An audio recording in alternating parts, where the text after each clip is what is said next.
दोस्तों, दहेज हत्या जैसे हीनियस ऑफेंसेस में अमूमन में देखा जाता है कि बेल डिस्ट्रिक्ट कोर्ट के जो जज होते हैं आंख मूंद करके खारिज कर देते हैं और बेल माननीय उच्च न्यायालय से ही ग्रांट होती है। लेकिन दिनांक 21/1/2025 को माननीय जनपद न्यायाधीश यानी जिला जज महोदय के यहाँ मेरी एक बेल लगी थी डाउरी डेथ की, जिसे दहेज हत्या कहा जाता है। मेरी बेल स्वीकृत हो गई 50,000 की दोस्तों। लेकिन आप लोगों से बताना चाहता हूं कि इसका जो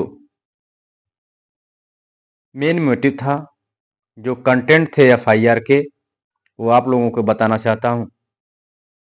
दोस्तों, लड़का और लड़की दोनों एक दूसरे को 1.5 साल से जानते थे। शादी कोर्ट मैरिज करते हैं जिसमें परिवार का कोई सदस्य शरीक नहीं होता है और दोनों शादी करने के बाद लड़की ससुराल नहीं जाती है, बल्कि लड़के के साथ शहर में रूम लेकर दोनों एक साथ रहते थे। परिवार से कोई ताल्लुकात नहीं रखते थे।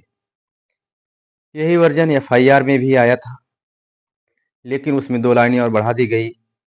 लड़की अचानक लड़के और लड़की में किसी बात को लेकर विवाद होता है, लड़की फांसी लगाकर आत्महत्या कर लेती है।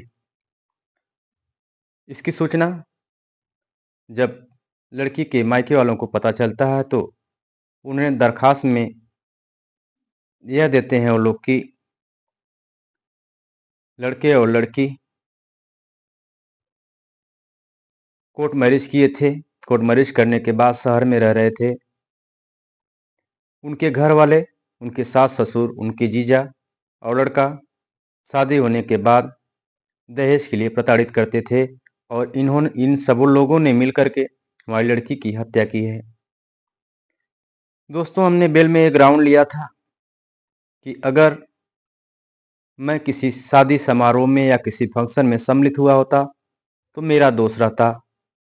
मैं इसमें दोस्तों बताना चाहता हूं कि मैं इसमें ससुर की तरफ से था और वो गिरफ्तार हो चुके थे।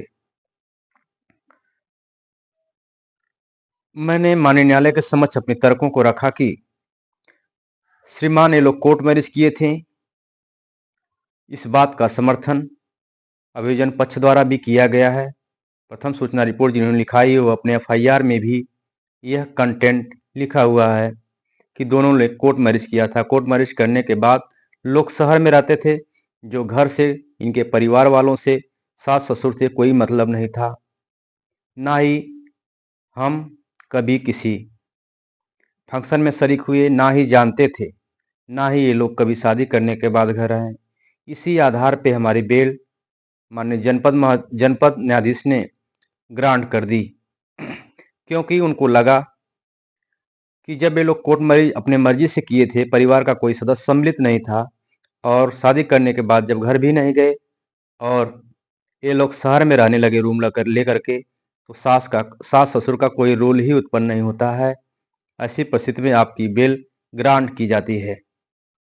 दोस्तों, मैं जनपद महोदय का शुक्रिया अदा करना चाहता हूं कि हम लोग अभी नए अधिवक्ता हैं और हमारी बातों को माननीय जनपद महोदय न्यायाधीश द्वारा गंभीरता से सुना गया और न्यायिक मस्तिष्क का प्रयोग करते हुए इतने गंभीर अपराध में हमारी बेल को ग्रांट कर लिए। धन्यवाद।